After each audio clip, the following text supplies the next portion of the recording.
Today's episode is a collection of 4 conversations I've had over the past few weeks with Mage writers and enthusiasts on the premise of if you were tapped for M5 or a dot revision to Mage, what 2 changes would you make to the system, and what 2 changes would you make to the setting? The interviews are with Bryce Perry of Darker Days Radio. Another interview with Matthew Webb of Jackalope Live Action Studios starts at about the 16-minute mark. Travis Legge, Mage developer, and I talk about the 26-minute mark, and James Sambrano, Mage author, and I talk about the 51:30 mark. These recordings were made on site, and there is some background noise. James and I spoke outside, so for his segment, there is a little bit of wind. This is a reminder that in September, we'll be switching to 2 episodes a month, so Mage the Podcast can get our video production set up and running. Thanks everyone for your support as we try and expand what Mage the Podcast can do. And with that, on with the show. Hi, Mage fans. This is your host, Terry Robinson with Mage the Podcast. And joining me for interview 19, seemingly, of my time at Gen Con is Bryce Perry from Darker Days Radio. Bryce, how you doing? Terry, I'm doing very well for somebody who is exhausted after a long Gen Con. Both of us are just the charred husk remainder of someone who has been raptured by a gaming event. I am all that is left. Yeah, this is it. I was going to have a clever thing there, but I'm sorry, I don't have that left. We are but dust. Yeah. But both you and I are. Yeah. So, yeah, that was...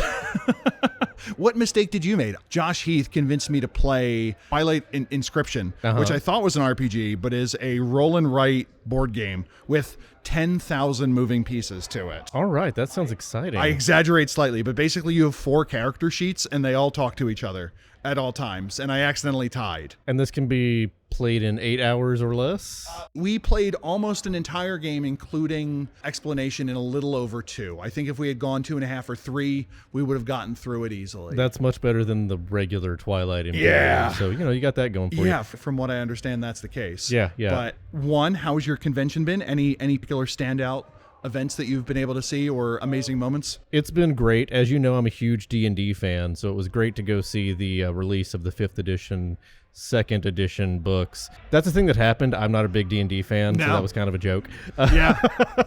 But, I mean, just being at the con in general is just amazing. Everything that you see just washes over you like falling into a deep ocean. It's fantastic. If that's how you want to discuss the fact that there are some stinky people here, that's a very polite way of doing it. I mean, I didn't say what it was a notion of. Yeah. Axe body spray. Was there a standout game? Anything that you got to play that you're like, oh man, this was great? There was a standout game that I got to play, and I couldn't tell you for the life of me what the full name of the game is. I only got the acronym. It is... I'm sorry, I have it written down. I lied. Advanced Dimensional Green Ninja Educational Preparatory Super Elementary Fortress 555. What does that spell, if anything? It doesn't spell anything. That's infuriating. ADGNEPSEF 555. That sounds frustrating. It's super fun. It is your favorite Saturday morning cartoon from when you were a kid. Okay. So it's like Toon in that it is just completely bonkers. You play it with candy. That's how you power your moves. You eat a piece of candy. You, the player, eats a piece of candy, and that's how you power your whatever. There's also roll 2d6 under, but that's not candy. Come on, yeah. Burying the lead if you were to start with that one. Exactly, yeah. Super crazy fun. Yeah, I played the richest kid in any universe. And I was, of course, the hero of the story. As you should be. Yeah. Money means importance. Exactly. If the Syndicate has taught us nothing, I see that you've met my character. Yeah. All right. Did you and I have any notable moments together? No, we just shared a nice dinner. Yeah, we got a nice lunch. We may have a nice breakfast, and you'll get to meet my spouse, and we will once again try and convince you to move to the Northeast. I mean, every day it becomes a little easier to convince me to move to the Northeast. I have a job now that allows that to maybe happen perhaps someday in a year, give or take, más o menos. We'll see. But the question I am asking Mage enthusiasts at this convention is, if you were given the reins to M5 or some future edition or a M20 and a half came out, what are 2 system changes and 2 setting changes that you think would improve Mage? And improve is a very broad thing. The first thing that I would want to change would be more groups and smaller groups. Okay. I don't know if that was the original intention behind Mage, if they had originally intended, these are the Akashic Brotherhoods. They do not represent all of Asia. They represent the Asian tradition that you were most likely to encounter in Chicago. Something like that. But more groups, smaller groups, regional groups, or cultural groups, they kind of moved into that toward the, revised and Yeah, M20. we eventually got crafts, Right. and Well, we always had crafts, but they were just a tradition that was a different, smaller tradition. But they did eventually make those cultural, yeah. Like we do get a reference in first edition that mages align themselves into colleges, and the traditions was just one such entity. would absolutely love to see more large groups of small groups. Yes. Like the Council of Nine is who you see in America.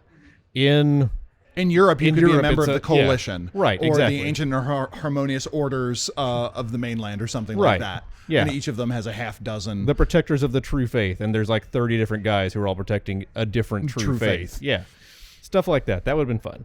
I would also like to see more mystery as to what exactly a mage is. Like right now, we have 9 groups, and they are, the 9 mystic traditions, and one of them's a karate guy, and one of them's a super hacker. Systematically, they're the same thing. And I agree that we definitely need, a single system to run the game. We don't need to have, I'm a splat who rolls, D6s, and we don't need it to be, your favorite Monty Cook game. It would have been real interesting if, yes, we have a single system, but we don't all call ourselves Magi. The Koploe right now are the only group that are just like, spheres, schmears, we're not one of you weirdos, we just Exactly. cultivate the land. Exactly, because they killed off my favorite group, the Himka Sobek, who believed in, these 5 things are ours and these 4 things we will never touch. Yes. Which was a fun little, And which conceit. seemed wild at the time, but as I get older and I ran 12 mage sessions and people increased their spheres twice. Right. The fact that they didn't have 4 of them. It never comes up. In the same way that in a modern game, sphere inept is just it's free points. Exactly. It's free if you points, really yeah. want it to be. Yeah. I would like to see more focus on smaller scale stories. Mage has always kind of been, well, I was going to say it's the biggest World of Darkness, but then, you have Vampire and I'm God's great grandson, kind of garbage. I would like to see Mage focusing on saving the community center, We're not, it's great that we have a reality. You want to keep that from falling apart. But where does my kid go after school? I want that to be more of a story. Do you feel the flip side of that is that we need to rescale the powers in some way? Because if at character creation I have access to Mind 3 and I can literally mage crappy dominate the person who's changing the budget item, how do we keep that intimacy in your opinion? We have more smaller groups. So yes, you're a small group who wants to save the community center, but you're going up against the tiny technocrats who want Bay to City Rollers. Right. They want to tear it down and put, a golf course in the there. Gramercy Riffs. I'm just going to start naming groups from the Warriors. They also the Lady Sluggers. Yeah, they also have mind effects. So yeah, it's a proxy war, you see. You're trying to influence this council member and they have, this guy in their back pocket because they have all the money and you're just a scrappy group of reality bending superheroes. Does that then imply that you're going to have groups at kind of every power level to oppose you? Is this something where you want a tier system kind of like what we've got in Chronicles in a bunch of cases? Yeah, I think that would be okay. that would be really good because then you can decide at session 0, okay, well, Perry really wants to save a community center, but Chig over there, he's all about, going out to Mars and, fighting the Zigraglar. So we should probably find a happy medium here. Community center on Mars. Community center, we need to save it from the Zigraglar. Well, the problem is the Zigraglar already destroyed it. Now we have to go back in time. So, yeah, I know. Into the time tunnel. Hate those guys. Yeah. We need more antagonists in Mage where the response is, And that leads neatly into my 4th suggestion.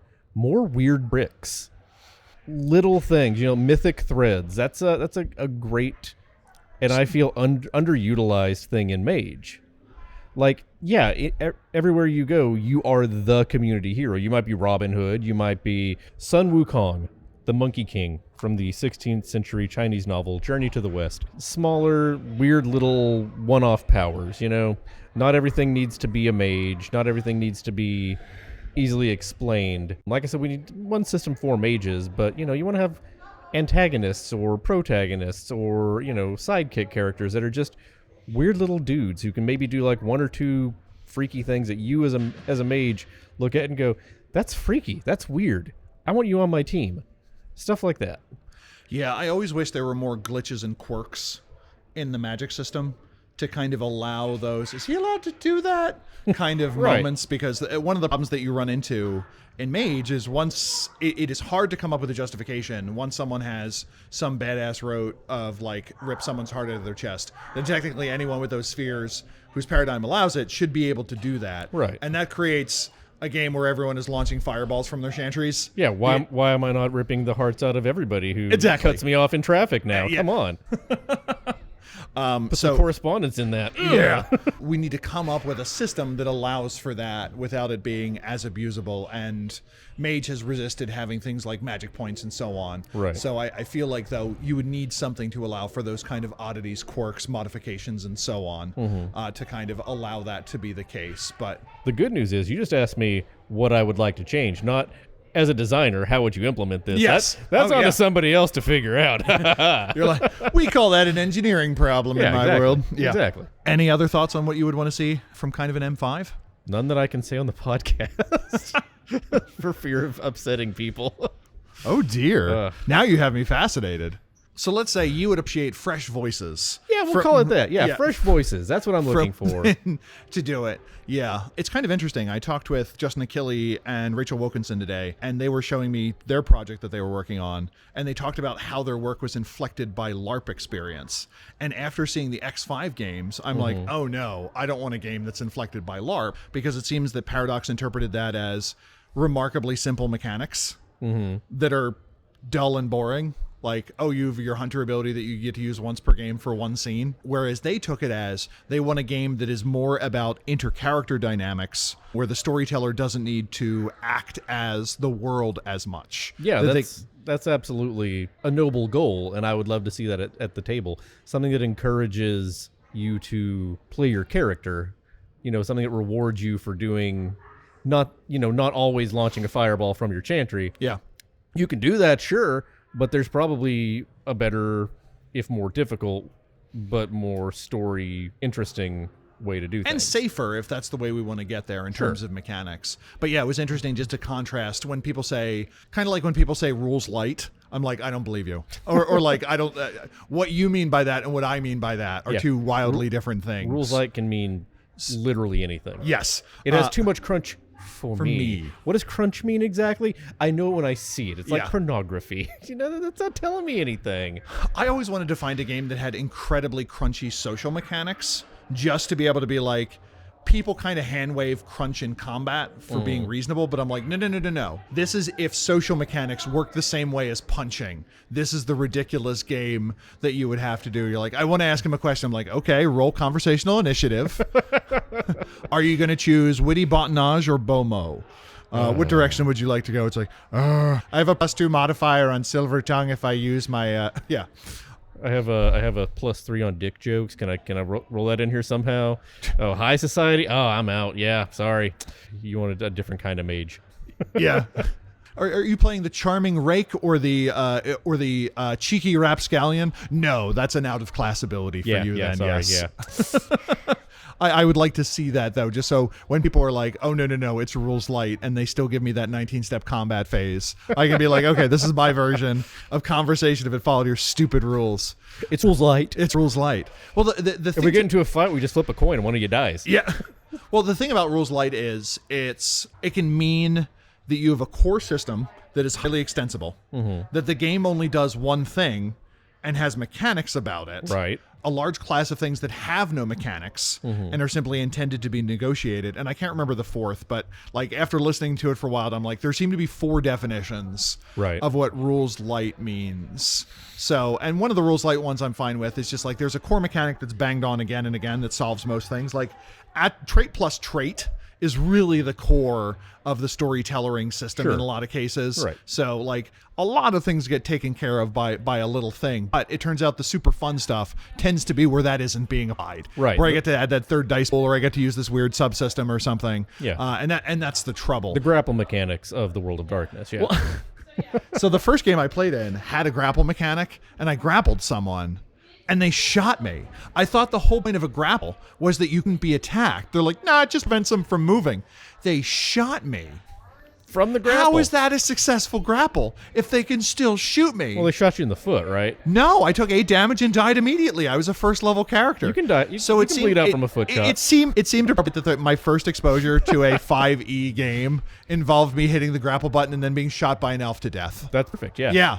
I'm like, this game is stupid and you should feel bad. Oh, it's 5e, so I'm assuming that they had a longbow that they shot you with while being grappled. No, this was Modern Marcana or something like that. I can't remember the name. It was the Everyday Hero system, which is apparently the same as 5e or something like that.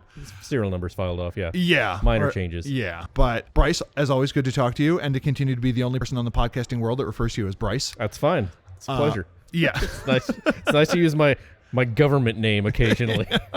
How do you know my true name? And hopefully we can convince you to come out to the Northeast and maybe you join us for X Unplugged. I would love to. Hi, Mage fans. This is your host, Terry Robinson with Mage the Podcast, talking with Matthew Webb, proprietor and creative partner in Jackalope Live Action Studios, one of the premier vendors of excellent one-night blockbuster and boutique events. Blockbuster and boutique LARP events, yes, mainly. And 2 years ago, I got to spend a quality weekend with Matthew at a Mage LARP that we never recorded anything on because life was very tricky thereabouts. But in the meantime, what we're talking about is my intermittent project where I talk to Mage aficionados about M5. And my question for you, Matthew, is you get to change 2 things about the setting and 2 things about the system. What would you want to have done in Mage 5th? So I'll start with system. One, I think I would get rid of Paradox being a fuel tank that gets filled up and then messes with you. I think the overarching idea of Paradox should be it is something which is very immediate and you don't have to track as much. It is a risk that you take with all magic and that can backlash on you, and it can build up. Like the amount of risk can build up based on what you're doing in a scene, but beyond the context of a single scene, it stops being something that you track. Okay. I would absolutely say that it's not Mage without a flexible magic system, so you have to keep that around no matter what. I would take steps if I could to reemphasize that mages are human as opposed to being yet another supernatural. They are an endowed human. Do you feel like part of bleeding off Paradox then becomes like touchstones or something like that? Or do you have a hubris tracker or something? Touchstones, nodes, that sort of thing, make them into something which you can bleed off. But I think it shouldn't be something that you could bleed off anymore. It's something that can build up in a scene, but then goes away once the scene is over. And it builds up for everyone. Right, so it becomes Paradox becomes more of a looming presence in the game rather than something where like, oh man, I've got 6 stocks of Paradox. I have to go do my, cleansing or whatever. I have to go to a monastery.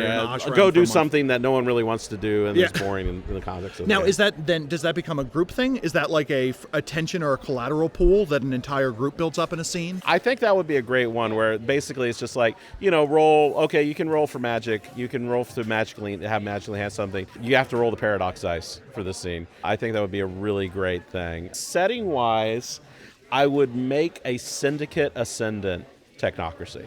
I think that the 20th century was very much a New World Order ascendant technocracy.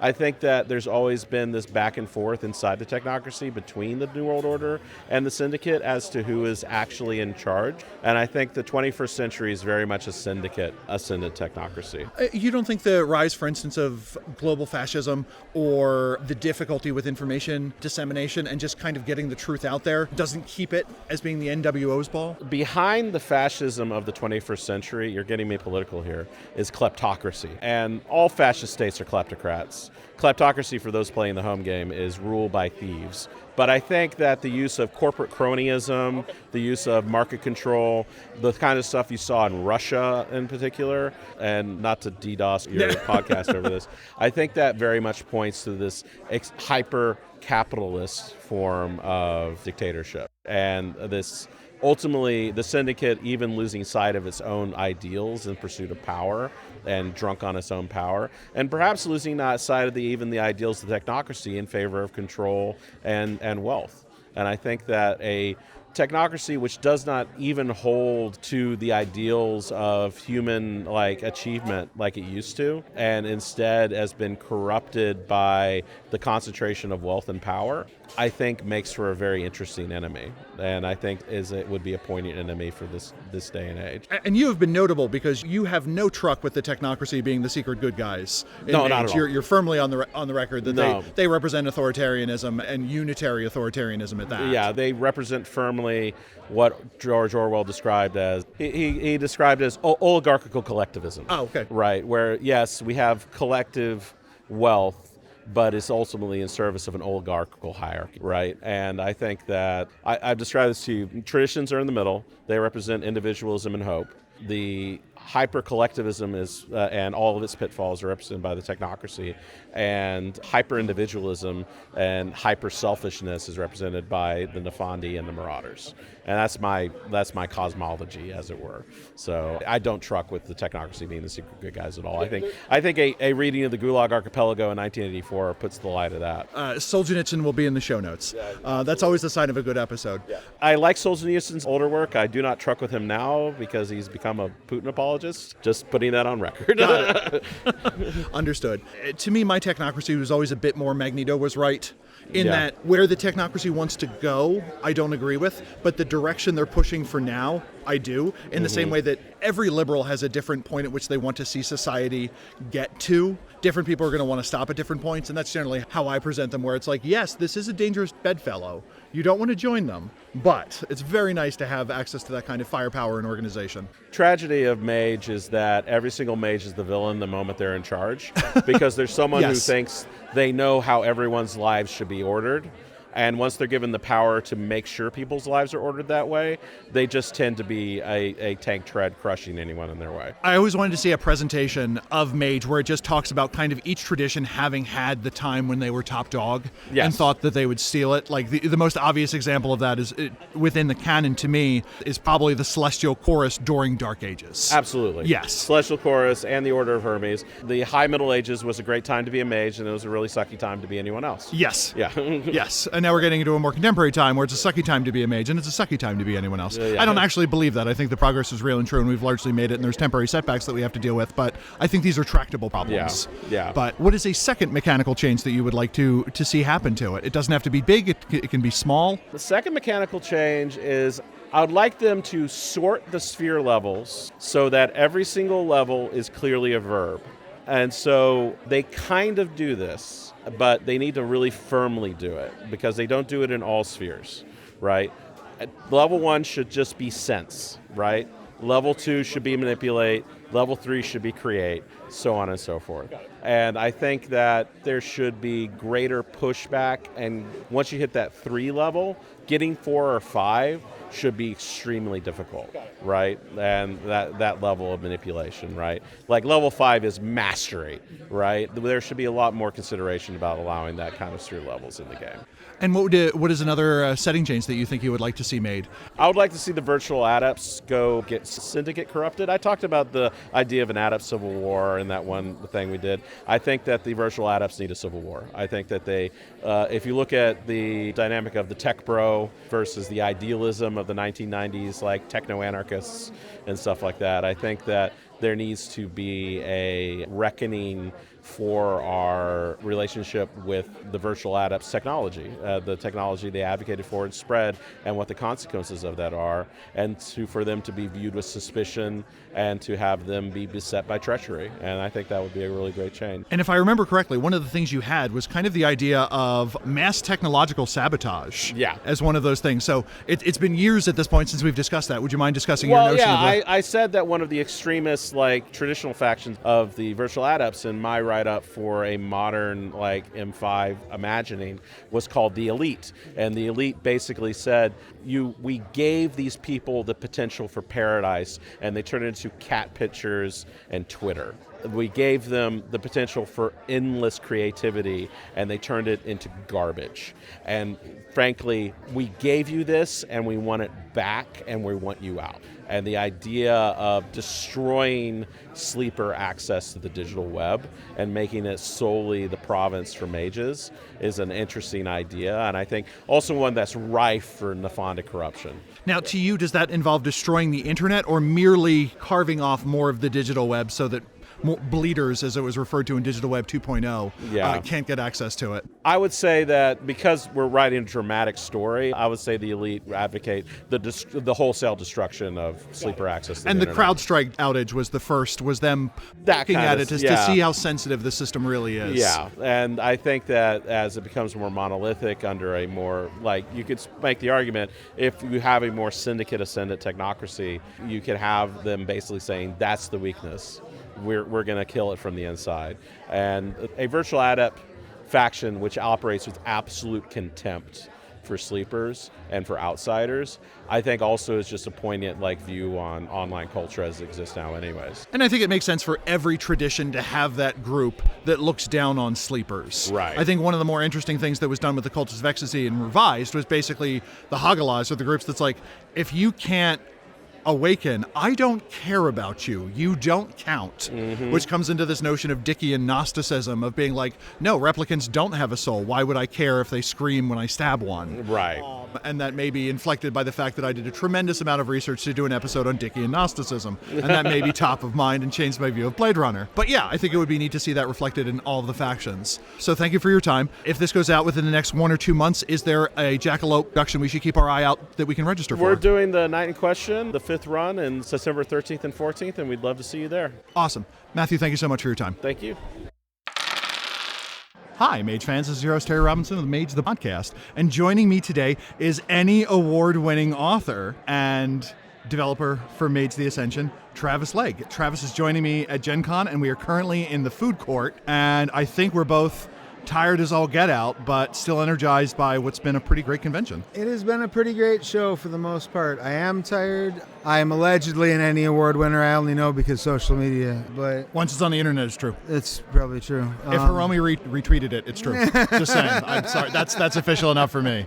That's fair. Also, congratulations, Romy, on your Annie win. Yes, been a great show. Been a lot of fun. I largely got to come here as a attendee, which is nice and new for me.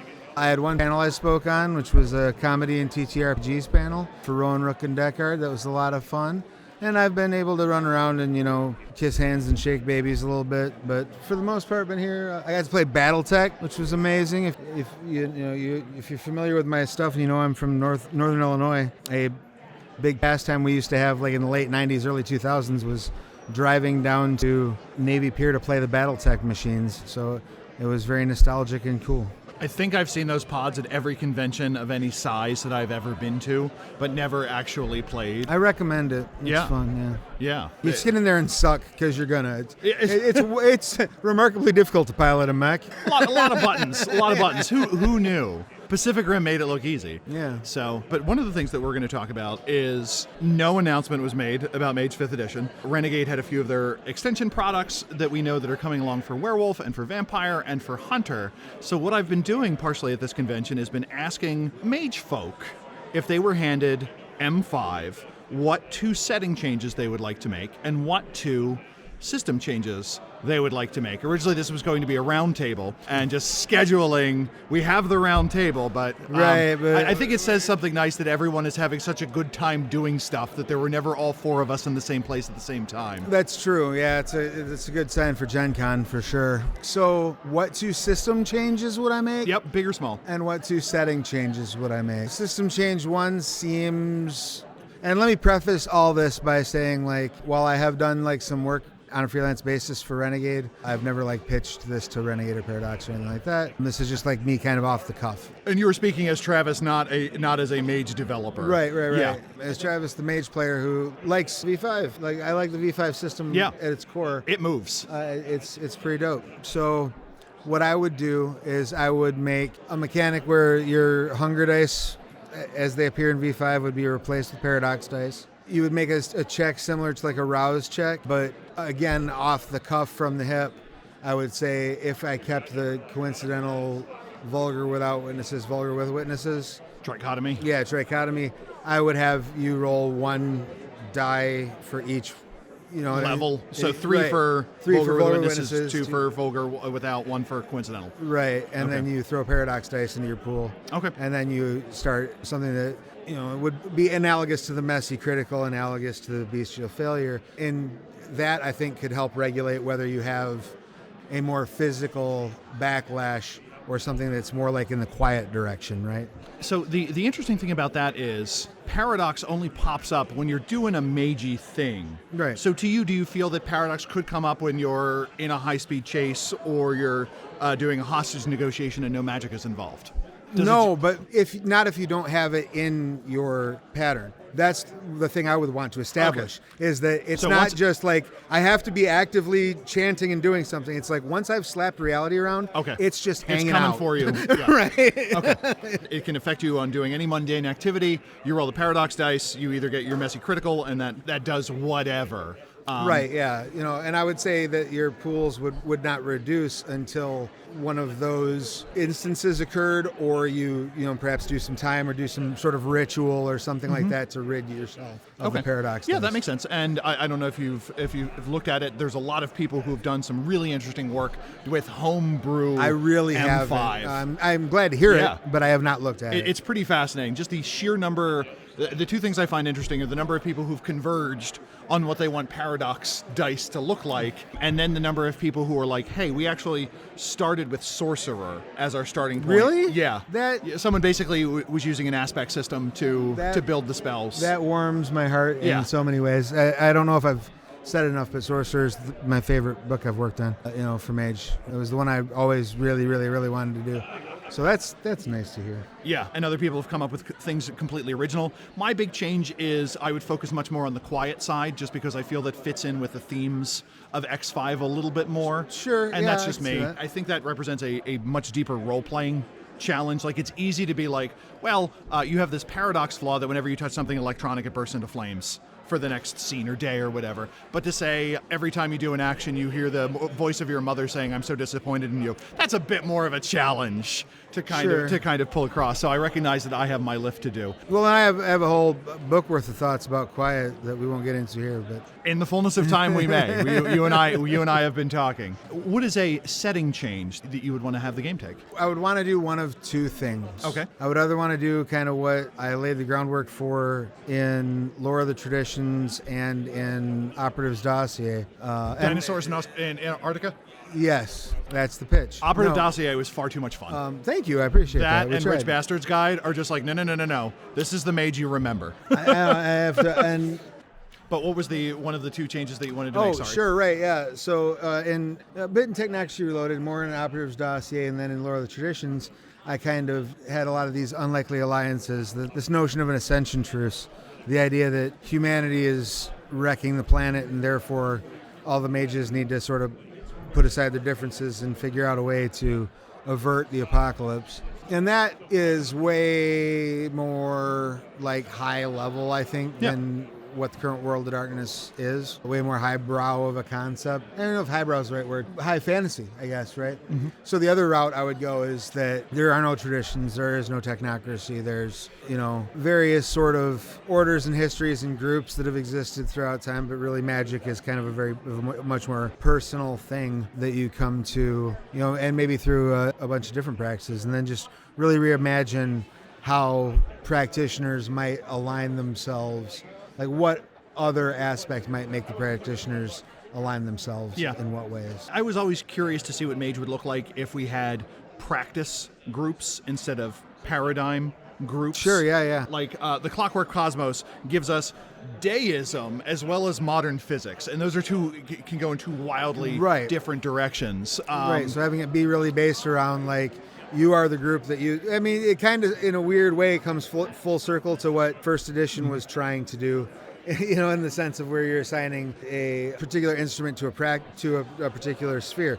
But the idea that those are so well defined, in this case, you would, define that practice. I use XYZ tools, and that is who I am and maybe is the only real distinction that exists. And maybe there are a few groups who kind of, insist that they have political power, but maybe don't even have the juice to back it up, or can only back it up in certain contexts. What would you want Mage politics to be based on? Like, what would it be responding to you? If it was the Ascension Truce scenario, I think the focus would be a lot of self-reflection, I would hope, for the people who adhere to the extremes that each side would be policing within their own analogous cultures, if that makes sense. Okay.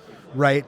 So, sort of looking with a critical, if not satirical eye at all the negative sides of technology is what the technocracy is commenting on, whereas the traditions, commenting on, again, more of the negative aspects that come along from people who use holistic medicine as an excuse to be an anti-vaxxer, things like that, right? So those would be the things that would be a commentary on. Interesting. So kind of in the same way in M20, the crafts have a group that they protect. In this version, each group kind of has a mortal group that they police. Right, that they or try to steer. Yes. Or try to adjust. And the specifics of that would again take more work than I can pull off at a con on a Saturday. But they would specialize in interacting with that and trying to remedy that. They would each have kind of their signature problem. Yeah. Right, and it would be very much, in my mind, designed in a way that you shouldn't be able to punch that problem and make it go away very often. You know what I mean? Mm-hmm. Once in a while you got to punch a Nazi, and that's fine. But you often you cannot excise Nazis from existence by just punching. Yes. There is something underground that is giving spurt to these sprouts that need to be that needs to be pulled out, and you can't just continually pull out weeds. There's a root structure that needs to be taken care of as well. The belief that Nazism is appropriate, or the belief there is some uber race or something like that, is the thing that needs to be extinguished, and Nazis are merely a byproduct of that in a lot of they're cases. one part of that, of that skid of deplorables. Yeah. So, if I was going to go the other route, though, if it was like mostly not any cultures and it was organized by practice and things like that, I would have most of it be like, oh, wow, there's other mages, weird. Yeah. Ranging from there to like just super catty, like, like these 3 practices just have beef that goes back 5 generations over something really, really petty. I could get down for that. That would be a nice escapist game of Mage where we're gonna fuck up those crystal waivers. I can't believe they pulled that shit, destroying my Computron 9000 in the 1970s. Kick their asses. Right, exactly. Oh no, they have a big quartz one. Everybody run. Yeah. Or something like that. Yeah, that's precisely. I always talk about like the escapism of the world of darkness. People are like, but it's a dark world. I'm like, I don't know. Because in my games, kids never get hurt, animals never get hurt, and no one gets dead named. Tell me how this is worse. Yeah, right. Occasionally someone gets dominated by a vampire, but we're talking about trade-offs here. So choose darkness mostly to be, there are things happening in shadow rather than things are bad, just because that's not the game I want to play. Yeah, right. So what other system would you like to see changed or added or something? I think I would want to take a good long look at the spheres. Okay. And ensure that they are arranged in a fashion that I think is keeping in with the internal logic of what they're intended to be.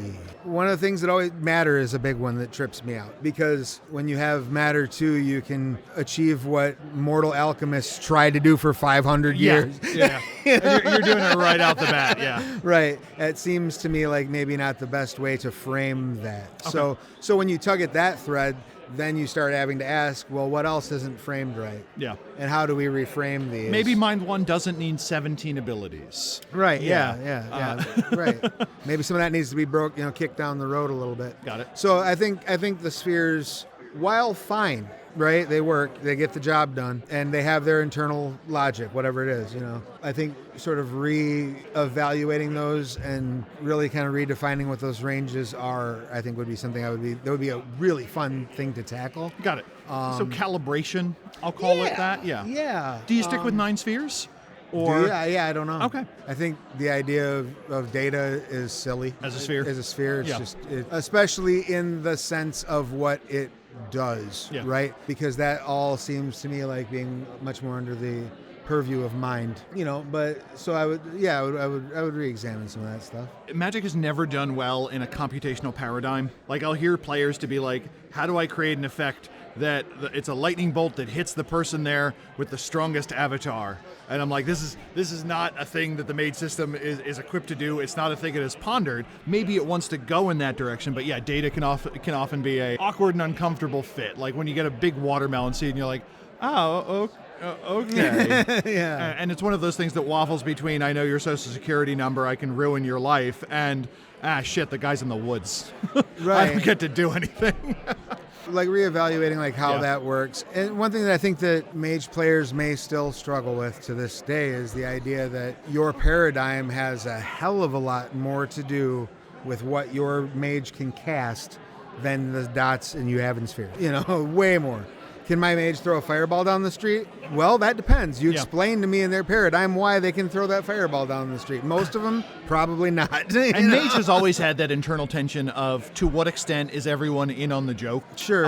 Some people say that that's part of the satire of it, but I'm in your camp. Yeah. That if we do that, we also come to a place, though, where we need a better way to talk about how mages view what other mages are doing. When they see that fireball, Sure. when they see the elemental swing the fireball, what does the mad scientist see, or what does the person who believes in intercessory prayer, what does that mean to them? And I feel like Mage could use a better toolbox to know, in world, what does that feel like? The thing that I think Mage asks the players to do that, and I think where Mage fails is it does not offer frequent enough reminders that the players should be asking that. Yeah. You know what I mean? Your Celestial Chorus Mage, I know you're buddies with the Hermetic and all, but you should be like, how the hell? Yeah.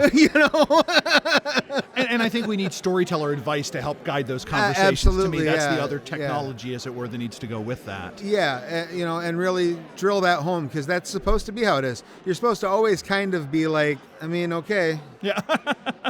And to me, that also heightens the tension of playing in a group where you have multiple different, traditions or conventions or whatever, what have you, because there's less so with the conventions. That's not here. We have different groups, because there should also always be in the character some element of, I'm putting a lot of faith, a lot of trust in you that this thing you say you can do is going to work. I as a player know you have the spheres for it in the Arete, right? But you as a mage, you should be like, I know your head exploding death chants have worked before, but And when that effect fails, we have no idea if that's and to me, part of the fun is in game, we don't know if that is a shortcoming of the person's paradigm or merely the Arete roll failed. Right. And I think that suspension of disbelief is where a lot of interesting game comes from. Right. Like, one thing I very much changed my tune on is, in my games now, it is not obvious the difference between a mage and a sorcerer, unless I choose to say, no, Prime 1, you can totally tell the difference between someone plucking the strings of reality versus just taking advantage of extremely powerful mythic threads. But like, if someone's like, well, prove that you're an adept in forces, summon a storm, how do I tell the difference between someone with weather manipulation, someone who has forces, but weather manipulation isn't part of their paradigm? They're just like, no, that's not one of the 4 classic forces. I can't do dick with that. You would bring, which, air, earth, fire, water. Lightning's none of those. That's some weird other thing. I don't have domain over that. And a character whose effect just fails. Right. And I like having that ambiguity in game. And that's just me. I think that's an interesting opportunity for roleplay. I think that's a thing, though. I think that's an opportunity where, when you do the new edition, you really reframe it and you make that a central aspect of it. This gets done in game design more than you would expect. But that right there makes a perfect argument as to why the coincidental casting would get the one paradox stuff. Because even the other mages are like, I don't know about this guy over here. Yeah. You know what I mean? So like that could be it. Coincidental, skeptical, vulgar. Right. Yeah, you're like, I don't know. Right. I don't know what this cat's doing, And another setting change? Do you have any thoughts on that? So you've talked about something big, the Ascension Truce, which TLDR, there are bigger problems than the technocracy versus the traditions. We have Nefandi, we have issues with mortals. We really need to combine forces. That was the only thing that stopped the Nazis in World War II, and this is just as much an existential threat. Yes, absolutely. And essentially we have this moment of revelation where they do that, and obviously you have the groups that are like, no, we're going to carry on our old thing. Hell with you, yeah, exactly. So now we have the Shadow Council or something that wants to carry on these old things, and you have these awesome games where you're like, hey, you need to take down the guy that is still, you need to take down your cultist ally who is still carrying out a grudge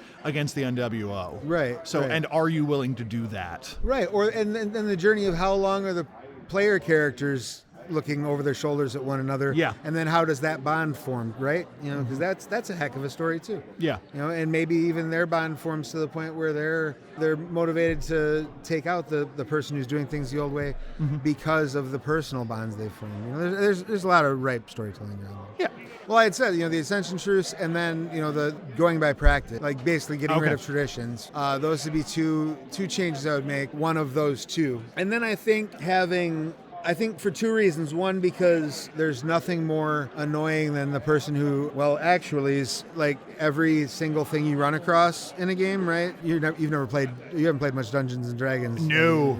Modern Arcana is the first time I've touched a D&D system since I was in middle school. And that was this weekend? Yeah. Right. So every once in a while, you get a player who a monster shows up and they're quoting the stats from the monster manual, right? In Mage, it's real easy. Well, that werewolf shows up and now I know all this, that, and the other about werewolves. I would definitely ratchet up in the setting. Not only do they not know everything, but the default assumption being that mages just assume everybody else is a mage. You know what I mean? Yeah. Oh, you're using magic to mimic vampirism because you read a little bit too much Stoker. But at the end this of the day, is a particularly deep, and in a world where marauders exist, right? You're like, wow, your quiet is so pervasive, and your paradox flaw is such that you literally take aggravated damage from being exposed to sunlight. That's wild. Right. That is the weirdest backlash I've ever heard about. Right. So. And that's also a way, because I think that, again, we've talked about a whole book about the subject, but I think that marauders should be dealt with a little bit differently in terms of the ethics of what they're going through. I think it'd be interesting. I don't like the idea of just go hunt them down and destroy them. Yeah. And so I think that logic would apply to the others as well, right? So. The thing Travis is alluding to, and I may ultimately cut this, but you and I had a conversation years ago. Yeah. Because we were like, the Marauders are in a weird place. We both agree that there's more that we could be doing here. Right. And there are interesting directions to take that. Like, I was never a fan of the Marauder kill on sight. Right. If that were the case, I would need to have the Marauders be much more of active reality sinks. Or it would be something where it's like, no. Mortals don't notice. It is disruptive to your magic. So you think they're a problem. No one else is being bothered by them. Well, and the way that I've run it is, the way that I tend to run Marauders in my games is that there is a bubble, the size of which is based on quiet. And by size, I also, not only do I mean physically, but temporally, spiritually, like the whole kit and caboodle is based on their quiet rating. And when something is in that bubble, it's like it's being affected by the infinite and probability drive. That is just its reality right now. Nothing is out of the ordinary, nothing is unusual. This is the way Revise wound up playing it Right, mostly. and then once the bubble moves away, the consequences of whatever happened in there translate into something that would be real world. And both you and I kind of agreed that we want the Marauders and mental illness to both exist, and we don't want them to be the same thing. Right, exactly, yes. A Marauder, absolutely, there's zero reason I think a Marauder needs to suffer a mental illness. And it is the case that we want space in Mage, for a non-Marauder, to have this. Right, exactly.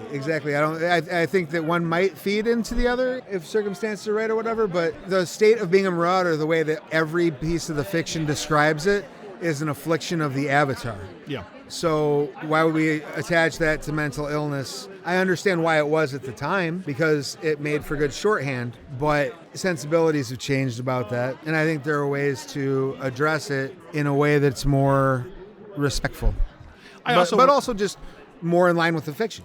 One of the things I got to do with the Celestial Chorus that I appreciated was to have a big section on how do you tell the difference. Again, going back to, I've ran a lot of Mage one-shots. At this point, the majority of my experience with Mage has been one-shots. So I have become very attuned to the message you deliver to someone who is playing this for the first time. And it made me realize how ambiguous things are in world through the eyes of the characters. So for instance, I'm a very religious chorister of some sort, and I'm followed around by ethereal music everywhere. Is that resonance? Is that a Forces 2 Life 3 effect that I just have following me around? Is that quiet? Is that the Marauder reality bubble? Is that a paradox backlash? And I think the longer that ambiguity sticks around, the more interesting it is. Yeah. And I like the idea of traditions kind of being like, oh man, it's obvious that this guy has snapped, but in the process, he's become the most charismatic presenter of our paradigm and worldview that we've ever had. He Right. literally, part of his quiet is other people tend to believe him. What do we do with that? And that to me is a very fun and uncomfortable place for a group to be. So again, kind of focusing on that ambiguity and trying to ride it as long as you can. So Yeah, and I think and maybe that's something that, there's an opportunity to bake into the system. Yeah. And get rid of the, I would like to make a Prime 1 roll to see what they're doing over there. Yeah. You know what I mean? I don't think so. I think, and maybe it would fall down to, I could see it falling into a situation where different abilities each had different, you would connect your abilities, kind of like in Sorcerer, where you're connecting them to a sphere or something, right? And so, even if you have wildly different practices, even if you're looking at, mathematics versus herbalism or something. Yeah. Right. As long as you're coming at it through the same ability score, you're able to maybe suss out what they're doing. Yeah. You know what I mean? Those are probably not the best examples, but you know what I'm saying. I want the Shadow and Mage to spend more time in mystery. I think it's fascinating to have a game where you do have time to, but also you still don't always know what's going on. Well, and I think that's a fun place to sit. And I think time too, not to over-criticize. I think it's misinterpreted a lot. Including myself. People use it as if it's a camcorder on the past or future, and it's like no. Yeah, it's a scene from a David Lynch film. You know what I mean? That takes place at some point within a range of time that you then get to try to interpret. Yeah, it's you get a whole ton of excesses on it, then sure, you get your more accurate reading, but it really should be a lot more ambiguous than I believe it often is run. And I think that's sometimes because the ST feels like they owe some level of detail to the result, and they don't. They don't. And again, this is another thing to go back to our previous thing, weird ways in which Sorcerer is useful. The outline that we get for clairvoyance in Sorcerer is a good one, where it's like, okay, you need to pay successes to get clarity. Right. And anything short of that is just going to give you a die bonus or a generic direction. And for me, that's entirely fine when you're using correspondence or you're using time. Yeah. So, Travis, thank you so much for your commentary. Yeah, you and I have our weird little thoughts on quiet that may percolate into something, may not. But if they do, I look forward to talking to the Emmy Award-winning author Travis Legge again. Anytime. Always a pleasure to be on here. Thank you. Hi, Mage fans. This is your host, Terry Robinson with Mage the Podcast. I would say joining me today, except for I am at their house, is James Sambrano, and we are recording from your lovely porch. Hello. In the Pacific Northwest. How you doing, boss? Overlooking the forest here. It's a nice little view that we have out here. And it's all sunny and cloudy, or sunny with pretty clouds. Yeah, so this needs to be a short interview or I'm going to burn. Oh, so, okay. No, we're fine. And joining us is James's dog. Gaucher. We'll see if dog decides to input thoughts on systems and setting in Mage. If he does, his thoughts will be very loud. Yeah. Strong feeling about Familiars rules. And James ran Dungeons & or Dragons for the first time for me last night in a homebrew or custom setting that had a comical amount of thought put into it. Comical? Yes. What do you mean by comical? I feel like there is no question I could have asked about the setting where you would not start by going, well, let me tell you about it. And being like, here's the history exactly. of from 3,000 years ago. Do they have a chicken now. cutlet analog? Yeah. So, I have a chapter that I've written in that book that's called the gas geography of Anakapa. Of course you do.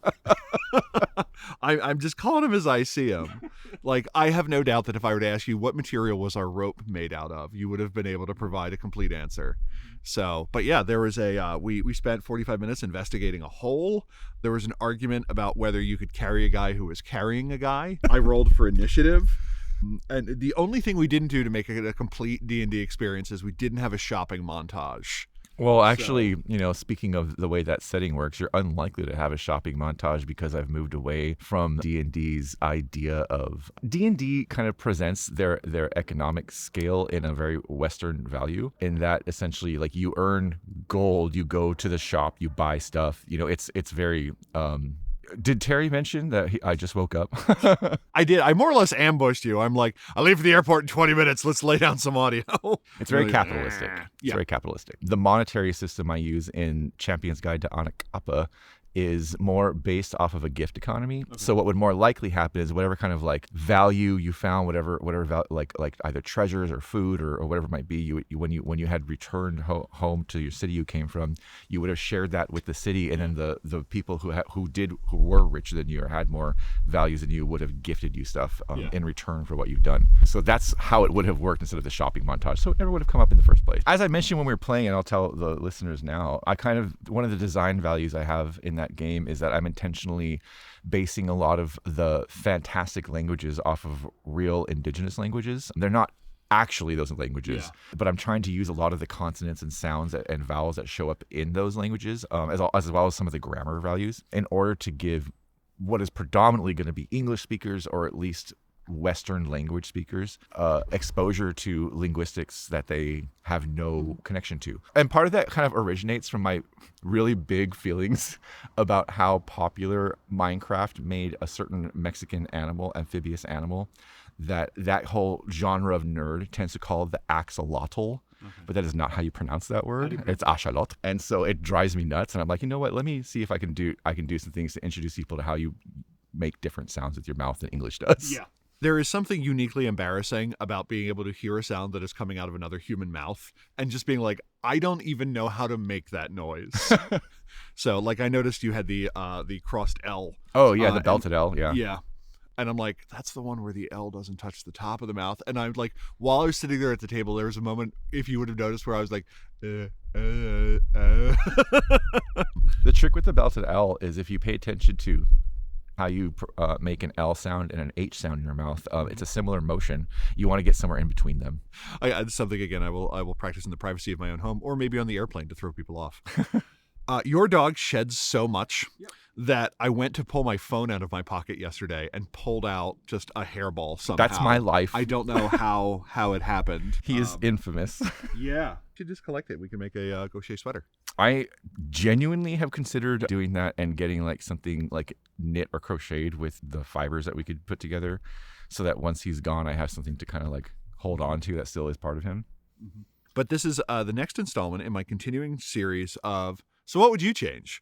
And the premise is, in a hypothetical M5, the interviewee is tapped to make 2 setting changes and 2 systems changes. And James, what is a systems change that you would like to make to Mage? Well, this has to be a hypothetical M5. Yeah, a hypothetical M5. Because a Paradox M5 would not ask me this question. No. Well, that was why I got to ask Justin Achille this question. He's like, none of this is official. I'm like, nothing can get more unofficial than the thoughts of the guy that left the company.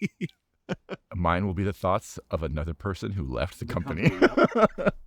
I wasn't thinking about this in the framework of M5. I was actually thinking about it in the framework of M20. Well, okay, yeah, let's. But no, that's okay. That's okay. I can still do that.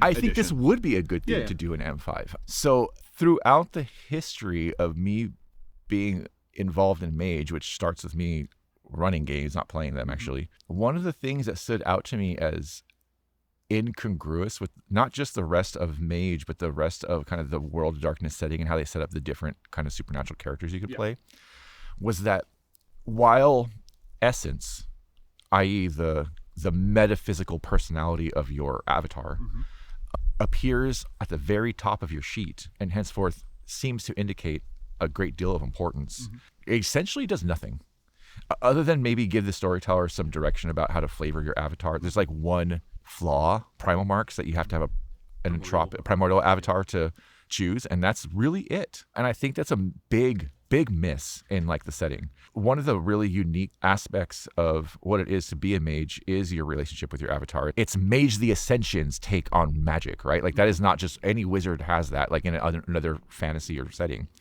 And so I felt they should have done a lot more with that. So systematically, I actually think I probably would have built in a system. And I once did homebrew something like this for one of my games, where your avatar's connection to the mage idea of what metaphysical reality is, to the spheres, right, is actually something that impacts your ability to cast magic. Okay. So I think that it would be a really cool system. Like at its most basic level, I would say that depending on your avatar's essence, you should get a second favorite sphere. Okay. So for example, if your avatar's essence is pattern, life or matter would be a good example of a second. And you would get that from having that personal magical connection to the patterns, to the stasis of reality. Or if it was primordial, maybe it would be entropic or prime, or entropy or prime, because you have, both, like that's both the magic of destruction and the magic of creation, which those primordial avatars are really intimately connected with. So at its most basic level, I would do it that way, but I would probably actually build a lot of system out of that too, like have some stuff like primal marks, like a flaw that was associated with a specific essence, but have like both flaws and merits that impact that ability, and even flavor your magic. I would even consider building things like when Revised introduced resonance, or resonance, I should say resonance as a system, and I would tie that to your interaction and your interplay with your avatar's essence. And I think that would be a lot more fun than the systems that currently exist. I really don't like the resonance system as it is. Yeah, it's trying to do a lot. It's trying to do a lot and kind of does nothing. So what is a setting change that you would make? Okay. When Terry originally asked me this, I had to think about it because I wasn't sure. I actually love this setting and I can work with a lot of the setting. On top of that, some of the things that bothered me about the setting the most, I've had the opportunity to change because I worked so heavily on the 20th edition line. So much of my work is in it. Even when my actual writing isn't in it, my discussions with other writers are in it, which Sater and Travis will tell you. Yeah. So I've really gotten a big opportunity to address that stuff. That said, I did figure out what it is.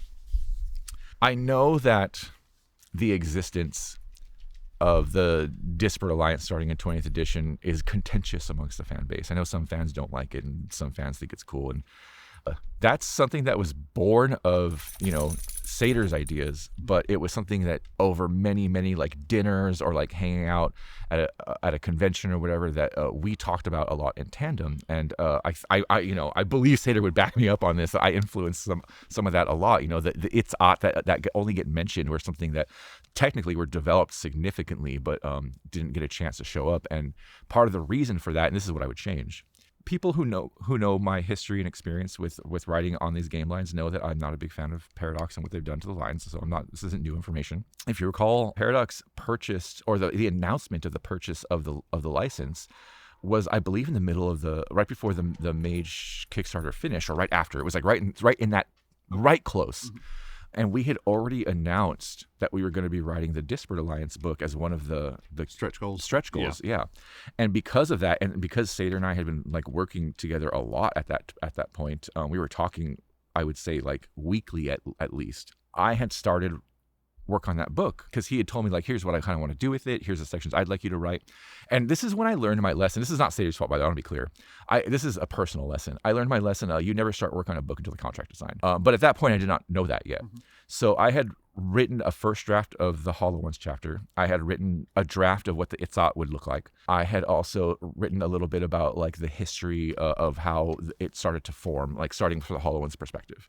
Because this is what, again, the Sater specifically asked me to work on the Hollow Ones, and the Itzat were my creation. So I had that work done, and then Sater was like, we got to stop working on this because Paradox is starting to talk about like some of these things we've offered as stretch goals they're not even going to support. And for a long time, that one just got removed from the list of things that were going to be produced at all. Now, that has since changed. It was written. But interestingly enough, I wasn't asked to be on that book. I don't know the reasons why, and I'm not worried about it. But because of that, the way that the final version of the Disparate Alliance gets presented in Mage 20th is not at all what Sater and I had talked about in the beginning. It is very moved away. For example, because I wasn't asked in that book, Sater consulted with me on how to write about the Itzat on that book. He ended up being the one writing about this. This is essentially the only people, other than me talking to you, right? Yep. The only people who really knew anything about what that faction was about was he and I, because we talked about them at length in these private discussions when we were working on what Mage 20th was going to look like. And so ultimately, I really wish that we could have, the lore change I wish we could have done was to write the story of the Disparate Alliance the way we had originally intended and to make it a lot more compelling. There was an opportunity that we were looking at about how to make why, for example, I think the biggest criticism that I've seen of the Disparate Alliance is why the Templars are involved. And so there was a big opportunity for us to talk about why that ended up happening and what those political tensions look like. So we had a big opportunity to write compelling political drama, which is something I love about Mage. It's not just the magic, their politics. The politics of belief are very entertaining. It's one of my favorite things about the whole setting. And we had an opportunity to write that in, like why were they doing this? Why would they ally themselves with these groups who normally they hated and would have hunted, groups that hated them for what they'd done to them historically, like the Sisters, for example. And like it's just an opportunity just isn't there. The book that ended up being produced, all the writers who worked on it, I'm sure are great writers. Like, this isn't a criticism of what they produced, but it is not the vision that we had discussed at the beginning of developing Mage 20th. And so I wish that could have been different. I also wish it could have been the second book that came out. Yeah. So was your vision just more political strange bedfellows and so on? Yeah. Okay. Yeah. It was that, but also another thing that was going on was there were several groups, including the Itzat, who were coming to the Disparates with evidence of the potential of what was going to happen if this alliance wasn't created. So there was also magical compulsion behind it, which explains some of the, like, oh, I know we hate these guys, they're doing horrible things, but the alternate fate is worse. Yeah. It was interesting. I think Satiros was the only one who wrote for both Lore of the Traditions and Forgotten and Forbidden. I believe that's correct. Initially, the development for the two very much overlapped, and then it got spread. So there's one thing that I said as a random thought that made its way into the Templar section, and I'm pleased as punch that it did. And one of them was just the idea that I'm like, I think they would have premium. That makes sense to me too. Analogous, yeah, like maybe they had developed something in their past alongside, and then and that makes sense because of who they hunt. Yeah, and eventually we get something pretty close to that. And my original version had like different flavors, and it might have been informed by my thoughts on Exalted at the time to more or less have kind of magical or mythic materials and so on. So I was glad to see that made it in. Or it could have been something the author just independently. Do you know who did the writing on the Templars in that book? I don't remember their name off the top of my head. Their thing in the Slack was a DJ over a DJ board wearing a toque. So I don't off the top of my head. I figure if you can't think of it who's at the top of the head, it's probably not someone I've worked with. Yeah, a bunch of the authors for Forgotten and Forbidden were first-time Mage writers. Yeah. I think this was Kim's first time writing. I think this might have been Steffi's first time developed for Mage. That would make sense. Yeah. Travis was happy with how it turned out, and I got to thumb through the manuscript, so that was nice. What is one other mechanical change that you would like to make? Another mechanical change? I thought of one, Terry. It's called 2 and 2, James. After the Paradox canceled the original vision for the Disparate book, you and I talked pretty extensively about me potentially just writing a book for the Itzat so that people had the opportunity to see what they were like and to be able to play them. And I had started to author this before I got called on to work on Werewolf 5th edition. I started to author what was going to eventually be an STV product that was going to be a combined tradition or craft book with an adventure book, because we had also talked about the kind of dearth of good Mage adventure books and how hard they were to do. And I was like, I can do this. And I do have the pieces of that. They exist. The reason I never and will not finish it is because of my relationship with Paradox, which means I don't really want to work for the STV. Anyone who wants to do that, I'm not criticizing anybody, but not for me. One of the things I introduced in that book that I thought would have been a really interesting idea to bring into other crafts in the Disparate Alliance, to reintroduce the pillar system. And this is not me creating something new. However, it's me creating pillars that were associated with the beliefs of this particular craft. And I thought and also because of the definition of why the pillars existed, I thought it would make a lot of sense to use it to define how a craft views and does magic. When I had a lot more energy and love for doing Mage, and I still have energy and love for Mage, but not writing Paradox. I could have seen doing this eventually for each of the crafts that were in the Disparate Alliance, but I was going to start with the one I did. But I think it would have really cool to have that as, here's a small merit you can take, or even a flaw, depending on your version of it, right? And then you shift to this magic system instead.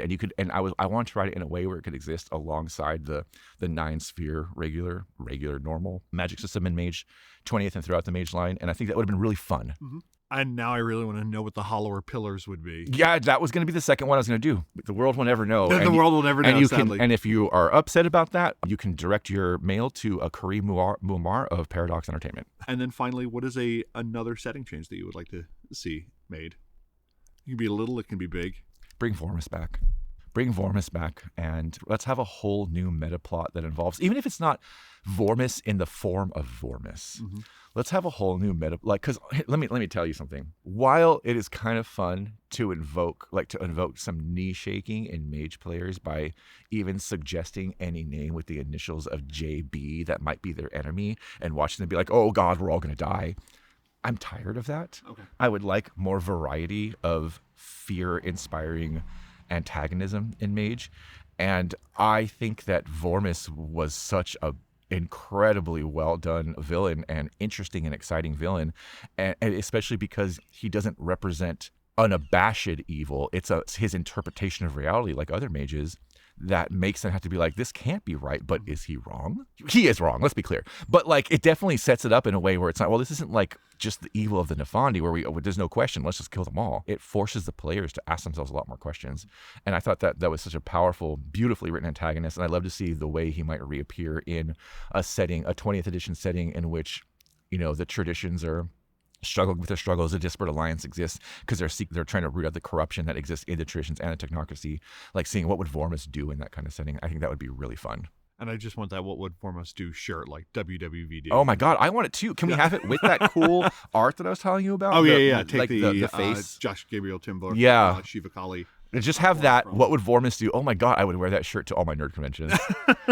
There would be like 5 people at a nerd convention and be like, oh my God. And then that would be enough for me. Certainly enough. But James, thank you so much for your thoughts, and we look forward to talking about your setting as it develops and if It's an Odd book ever comes out. Well, my plan is to do that. And if you do want to check out kind of my work on it, my developmental work on it, you can always follow my Patreon at JF Sambrano, where I do free to anyone who follows. You don't have to give me money to read my posts. There are some posts that are money locked for, but most of them are free. Yeah. And if you just come, you can check and see the work I'm doing on that and things like Buried and other projects I'm working on. Nice. Look forward to doing that. Thank you so much, James. Thank you. This has been Mage the Podcast, where we'd be glad to get lunch with you at Gen Con if our schedule is lined up. This show has been made possible by our executive producers who help pay for my mobile recording rig and who you can join at patreon.com/magethepodcast. First, I'd like to recognize the oracles of the following weird Gen Con events. Ben Bendelow, Oracle of Peter Atkinson making jazz hands every time someone says the word magic. Buck Gregory, Oracle of Malcolm Shepard having a drink with me. Christopher Phillips, Oracle of Travis Legge and I getting into a fight over the efficacy of violence in restructuring an economy. Guy Stewart, Oracle of Hiromi and I never actually getting to have an interview. Jay Widener, Oracle of Bryce and I getting breakfast while being so tired that we just kind of stared at each other going, what are we doing with our lives? Mikhail, Oracle of Mike A from Darker Days Radio, getting his ass kicked by, I think was a bulgogi bowl. Bukaji, Oracle of Josh Keith thinking the bulgogi was actually quite timid. Sean Gallagher, Oracle of my press badge, meaning anyone would talk to me for about 10 minutes before they realized I was 3 raccoons in a trench coat. The crew of Erebus, Oracle of the guy who tried to convince me that all games should be based on 5e and me wondering if he was in some sort of weird cult. Jason Vines, Oracle of me thanking Steve Kinson for a bunch of books he wrote 20 years ago and him going, wow, those are deep cuts. Derek Semsick, Oracle of some designer who said he was really well known that rattled off 12 games he did that I had never heard of, and me just kind of scratching my head and walking away. Drawn Cap, Oracle of the truck that was way too tall for the bridge that we saw on the ride home that looked like it came to a stop about 6 inches before being decapitated, along with Archmaster Andrew Edelstein, Archmaster Brad the Blue, Archmaster Dan Svensson, Archmaster Leroy Bryce, Archmaster Morgan Ron, Archmaster Nathan Weaver, Alex, Alexia, Ambiversion, Andrews S, Anon, Bedurfy, Berto, Blaze Hibbert, Blake Ryan, Brandon, Bryce Perry, Bubba the Pale One, Chris Blake, Sinshota, Sig, Daniel Cuppen, Daniel Scribner, Darren Hennessy, David McFall, David Roy, Dennis Osborne, Eli Levenger, Eric Schwenk, Fregarock, George Laura, Gay Trillig H, Henry Kraft, Ia Bolt, Jason Duncan, Jason Kennedy, Jason W. Briggs, Jay Gatsby, Jeff Bryn, Jenna F, Jervis Johnson, John Magnuson, Jolene Andes, Josh Heath, Joshua Hillerup, Laws and Stuff, Kathleen Halperin, Kevin Fitzpatrick, Chris Kinner, Leslie Weatherstone, Manel Canos, Matthew Prohl, Maurice Hopkins, Melissa Krause, Michael Creedle, Michael Parker, Nibero, Neil Patterson, Nikita Klemenov, Pax Cow, Patrick McNamara, Patrick Mulder, Rachel Grace, Ricardo, Richard Bat Brewster, Robart the Robot, Ryan Stray, Rob H, Ryan Kendi, Samuel Tobin, 7S's, Starfish, Stephen Carton, Steve Wynyard, That's Real Neato, Thrace Great, Tyler Bryan, Vincent Hamilton, Walter, William Connolly, William Martin, and Wolf Larryson. Our EP shoutout is to Drawn Cap, whose name makes me think of hats, so here are some of my favorite hats to include in games. First, the Fez, the flat-topped felt hat often associated with the Ottoman Empire, now generally associated with Morocco, but that is worn elsewhere across the Maghreb. The mitre, a tall headdress worn by bishops and senior abbots as a symbol of office, tapered to a point at the front and back with a deep cleft between, which was developed from the papal tiara. Related to the Zucchetto, or the Solideo, and officially known as the Piliolus, which is a small hemispherical form-fitting ecclesiastical skullcap worn by clerics of various Catholic churches, the Syriac Orthodox Church, and by senior clergy in Anglicanism. Not to be confused with the kippa, or yarmulke, which is a brimless cap, often made of cloth, traditionally worn by Jewish males to fulfill the customary requirement that the head be covered. It is the most common type of head covering worn by men in Orthodox Jewish communities during prayers and by Orthodox Jewish men at most other times. Now, extending head coverings to include the back, we have the klobuk, which is a black veil covering the head and neck worn by Orthodox Christian monks and nuns, often along with the cylindrical hat called a skufia. In future episodes, we may talk about how everyone loves a turban, the many hats of Buddhism, the traditional hats of many East Asian traditions, and my love of the futou and of the wimple. Whenever I think of religious headwear, I'll think of you, Drawn Cap. Rather listen on YouTube, search Mage the Podcast on YouTube to find our full library there. If you super like this episode or super didn't, drop us a line at magethepodcast@gmail.com, at Mage the Podcast on Twitter, or join our Discord community at discord.me/magethepodcast. If you like us, please give us a review on the platform of your choosing, or tell a friend about us. Also go to magethepodcast.com for show notes and all of our previous shows. Now go change reality.